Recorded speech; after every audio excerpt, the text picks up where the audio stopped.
Invest in changing your world. You can harness your will and transform a nation. You are an impact thinker. The winner circle is created for you because you were designed by the creator to win. Rise up and be the dream, and then dream bigger. This is the beginning of something revolutionary. There is greatness waiting for you. You are empowered to win. Hi, I'm Apostle T.B. Walker, and I want to welcome you once again to episode 38 of Empowered to Win. You know, I just want to thank you, each and every one of you all that have been watching. Some of you all have been watching from the very beginning, episode 1 up until now. Certainly appreciate you supporting this ministry with your viewing and your comments. For those that have just been tuning in or have tuned in and seen just a few of these, I certainly thank you for tuning in. And I want to encourage you to go back and take a look at some of the other Empowered to Win so you can kind of see the direction that this ministry is going. Today in this episode, the title is Murder on My Mind. I thought about actually titling it How to Kill 1,000 People Before You Go to Worship Service, but I changed the title, and I'm going to use this one, The Murder on My Mind. Now, understand this. I'm not trying to be cute here. I am going somewhere with this. Listen, here's what Jesus taught us. And I want you to think about who's the boss here. Here's what Jesus taught us about the power of the conscious and the unconscious mind and how important that mind, whether it be conscious or unconscious to us, is in determining our human actions. In Luke chapter 11, in just 2 verses, 34 to 36, here's what he said, and this is important for us to get. The lamp of the body is the eye. Therefore, when your eye is good, your whole body also is full of light. But when your eye is bad, your body also is full of darkness. Therefore, take heed that the light which is in you is not darkness. Interesting. And then he says, if then your whole body is full of light, having no part dark, the whole body will be full of light, as when the bright shining of a lamp gives you light. Now, these words that were spoken by Jesus are both a warning and an instruction that's so vital for us who are in this year, in this time, as citizens of this huge viral age and this visual age, where we have multiple choices of what we put before our eyes. We really need to heed this warning. Now, I'm not talking simply about what you look at, not just a casual glance or, some daydream, but the scripture talks about the power of your eyes focus. What you focus upon, what you allow to enter into your mind as a legitimate thought will directly influence what you do. Now, ironically, when we allow our minds to be flooded with information, we can, and understand this, we have to contemplate it. When it comes into our mind, if we allow it to come in as a legitimate thought, it's impossible that we aren't going to contemplate what's there. That same mind power and that same influence that comes into our mind can also influence us to be powerless over the actual influence. Let me give you an example. It's been proven that a person who develops a daily habit of looking at just one 10-minute clip of pornography every day has been proven to be less resistant to exploring previously unexplored and even things that they hadn't thought of in terms of sexual taboos. There is a natural inclination to objectify their partners. So what happens is this objectification of the partners becomes a major relationship issue. And this has been proven to happen more with those who have this pornography history than those who do not. Continuous viewing of pornography has proven to lessen the libido of the people who watch it, specifically men. So, and this is even young men who are physically healthy, have no other reasons why this would happen, and no other previous sexual dysfunction. Yet pornography has caused this decrease in the libido. Now, so what you have here is this this seemingly harmless digital image, just a picture, just a video, has a definite harmful physical effect on the viewer.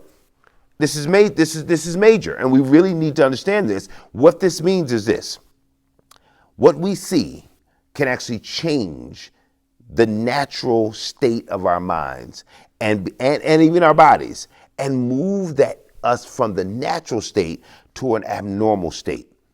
And this is serious, so we really need to get this. If the data that is out there is correct and it's continually piling up, here's what it means. It means that what we actually do while we're sitting there looking at the video screen has proven to actually reach beyond our eyes into our minds and into the minds of the people that are actually watching this, and it's changed the natural affection that that person has from a human being to an image, to a picture. And that's major. And when you look at computers, and the mind is the greatest computer of all, you know, in computer lingo, what you have is garbage in, garbage out. And if we were talking about a computer, that's what we were talking about. But this isn't just about the volume of things you put in your mind. This isn't about the glut of information that is programmed in that computer, but it's about the quality of the information that's put into the computer. And so what you have is with garbage in, garbage out, is that what you get out of the vessel not only is equal to, but is directly related. Matter of fact, it is the source of what comes out of that vessel. So what you put in that vessel. So literally, whatever comes out, the same is true here of the human mind. If you fill the mind with garbage, it is bound to come out of us in different forms, but it's going to come out as garbage. So what we do starts with what we think about. Listen. Let me give you scripture so you can really see this. And this is in Mark chapter 7, verses 20 through 23. And here's what it says. And Jesus speaks, he says, and he said, what comes out of a man, that's what defiles a man. For from within, out of the heart of men, proceed evil thoughts. This is out of the mind of men, proceed evil thoughts, adulteries, fornications, murders, thefts, covetousness, wickedness, deceit, lewdness, an evil eye, blasphemy, pride, foolishness. All these evil things come from within. This is from the mind, and defile a man. Listen, you can't play a violent or hypersexual video game. You can't listen to murder or trap music. You can't see people fighting and doing all manner of unspeakable acts of violence on these social media websites that make their bread and butter off of this kind of carnage. You can't watch that without thinking about its content. And if you think about its content, it gets into your psyche. And it's clear that the content is going to influence the way you behave. Listen, it's obvious. We're seeing it today. And what's happening to people is that we are becoming oblivious to the bubble of emotional distance that we're experiencing now. Now, emotional distance can actually be defined as a lack of connection to other human beings. Doesn't mean that we don't have any connection at all. Doesn't mean that we are somehow isolated and going into our closets. It means that our interpersonal connections with one another is not empathic. And what that simply means is that we don't have empathy. We don't have an ability to walk in other people's shoes. We have developed an ability to see people as less valuable as ourselves. So our interactions, though they appear to be social, they're simply mechanical. They're mechanical social interactions that allow us to coexist, but they keep us from any social, cultural, or emotional connection. They keep us at a social, cultural, and emotional distance. So this kind of thinking has far-reaching implications. Listen, it's this kind of emotional distance that gives rise to divisions, segregation, ideas of supremacy, and even murder. And it's dangerous because it is the same type of damaged mind that not only influences this kind of antisocial action, but allows us to begin to justify those actions, even murder. Listen, the reality is this isn't new. This is exactly what happened in Nazi Germany. This is what allowed people who before this time seemed like what we would put, and I do this in air quotes, good people, but they begin to see the Jews not as regular people, but as others. And that came through the indoctrination that came from propaganda, from what they saw, from what they heard, from Hitler. So we've got murder on our mind. And in our time of technology, and I want you to get this, in the time of this great technology, in the time of multimedia, we have turned genocide into a game. And I want you to watch some of the video games that are out there. We've turned it into a game. That's how we're able to kind of kill in our minds 1,000 people before we get to church on Sunday morning. Serial murder has actually gone viral. That's exactly what it is. Killing one person in a video game is for chumps now. You know, the video games are so super graphic, and they're developed with the viewer's mind in mind. And I want you to get that. The game creators designed the games with they put it actually on the taglines, more realistic than ever. It's just like you were there. And so what they're featuring is spines are being being cracked, and guts are being pulled out. Innards are being spread all over the screen. Heads are being crushed. There's decapitation. There's mutilation in every single way you can imagine. The only thing that hinders it is our imagination. These are games where the user actually, and I want you to get this. There's some games out there where the user actually can mimic a psychopath. Can literally be a serial killer, and I've seen some of these games that are there where they can actually kill innocent bystanders, police officers with flamethrowers, with all different types of weapons that are bombings that are simply there to satisfy the lust for killing. That's the mindset of this psychopath. And they built storylines even into the game where some of the characters actually beg for mercy before they're being executed, like real life, right? And so when you look at this, guess what happens? If the user of that game, if the game player doesn't kill the person, there's a voice in the game, there's a character in the game that comes out and literally degrades that person for being too weak to kill. And I want you to think about what that does to the psyche. Listen, this isn't just me. There are at least 100 studies out there that unequivocally tell us that exposure to these types of games help create an environment that produces greater tolerance for violence. It reduces empathy for other people. It promotes aggression. And the reality is it actually ratifies and justifies sexual objectification. That's exactly what it does. Other studies that are out there have actually found out that by people who engage in cyber violence, and that's what this is, it leads them to perceive themselves as less than human. And therefore, it facilitates aggression. It facilitates violence itself. So now I know there are going to be people who look at this and say, come on, show me in the Bible where it says I can't have my Mortal Kombat. Come on, Mr. Christian. I mean, what are you trying to tell me killing a few zombies in my game is a bad thing? Are you telling me I'm going to hell because I'm playing Call of Duty and I'm killing people? I mean, they're not really dying, right? You got to wake up there, Mr. Christian, because they're not really getting chopped up. Maybe you need to come into reality, right? The girls aren't real. They don't really feel any pain, though there's rape that's there. They're not really getting raped because they're not real. So stop being a weirdo, Mr. Christian, right? Is that kind of the tagline that maybe I'm going overboard? Well, listen, I concede, and I will say this to you. I think it's a problem when people give biblical stances, take biblical stances, give biblical credence and prohibitions where the Bible specifically has not said, explicitly spoken of a particular issue. The Bible in no way tells a Christian gamer that they cannot play their games. It doesn't say, stop Mortal Kombat, stop this game, stop Hatred X, don't play this or that. It doesn't say that, but it does give us some things to think about. The Apostle Paul actually dealt with these type of issues, these things that weren't specifically spoken of in the Bible. Can I do that? Because it's not spoken. Crack's nowhere in the Bible. It never mentions that. What about a machine gun? They didn't have machine guns back then. So there's lots of issues that we can kind of throw in and say, hey, Jesus never spoke about that. I'm kind of free to do whatever I want to do. Well, not really. I want you to get this because, Paul understood that. And he knew himself he was free to be a partaker of a wide variety of activities. He knew it. But here's what he understood. He understood that some of these things were simply a waste of time, and his life wasn't about that. 1 Corinthians chapter 10, verse 23, here's what he says. All things are lawful, but not all things are helpful. That's what he said. All things are lawful to me, but not all things build up. Now, this verse right here highlights the primary issue, at least for the believer. That when you're looking and say, should I do this? Can I do this? Is this prohibited? No, just because a behavior that's there is not specifically restricted somewhere in the Bible does not mean that behavior is actually still worth pursuing.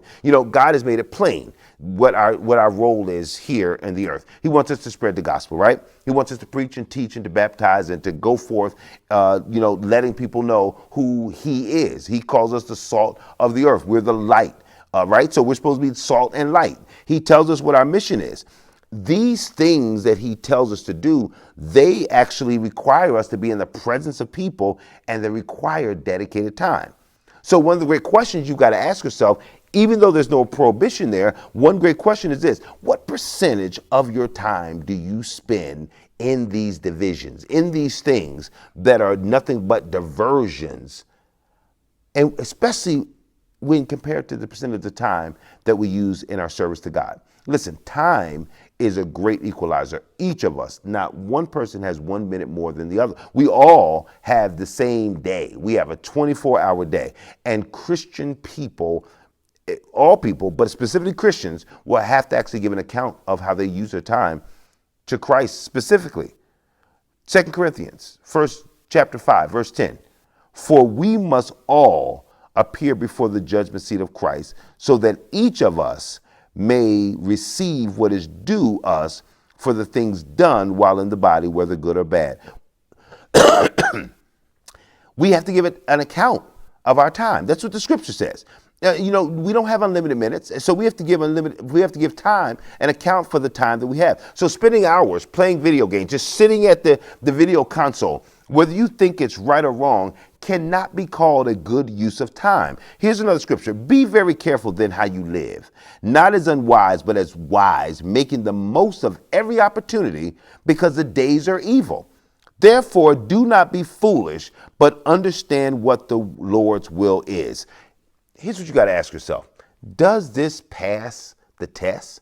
Does it pass the Philippians chapter 4, verse 8 test? Finally, brothers, whatever is true, whatever is noble, whatever is right, whatever is pure, whatever is lovely, whatever is admirable, if anything is excellent or praiseworthy, think about such things. That's what Paul said. He says that's where your mind ought to be. Paul also wrote that in the final days, people would be lovers of pleasure rather than lovers of God.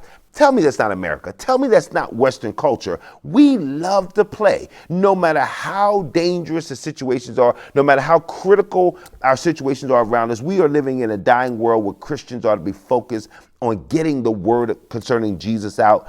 And we are just spending so much time just retreating into these fantasy holes, trying to not deal with life's realities.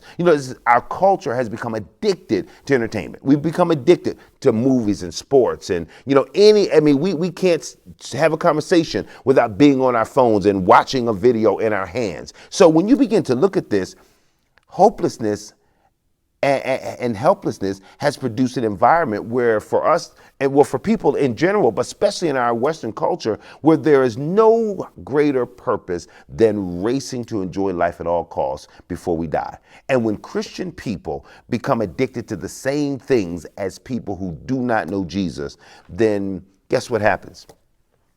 We destroy ourselves, and we destroy our ability to say that we're living this life that Paul described in Philippians chapter 2, verse 15. He says, in a crooked and depraved generation in which you shine like stars in the universe. We are supposed to shine. And let me tell you something. We cannot shine with our minds dulled with ways to destroy each other without care. Let me tell you this. Black lives cannot matter when your mind is being subliminally filled with a doctrine that says no lives matter, not even your life. When you look at these games, and when you listen to the music that is out there, when we look at some of the things that are on TV, it doesn't say Black Lives Matter. It doesn't say Blue Lives Matter. It says no lives matter. And when no lives matter, guess what happens? When this happens, life itself in our minds loses its value. Listen, you can't put murder to music, and you can't view rape and pillaging and robbery and carjacking as just a background scenery to a video without it becoming a natural part of our world. We're witnessing this with our own eyes. We're seeing it.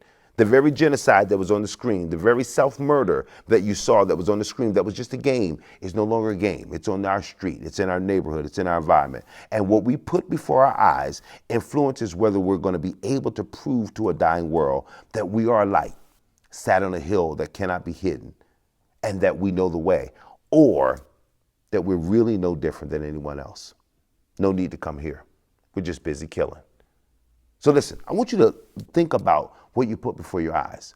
I want you to think about the things that influence you to either be powerful or to be powerless.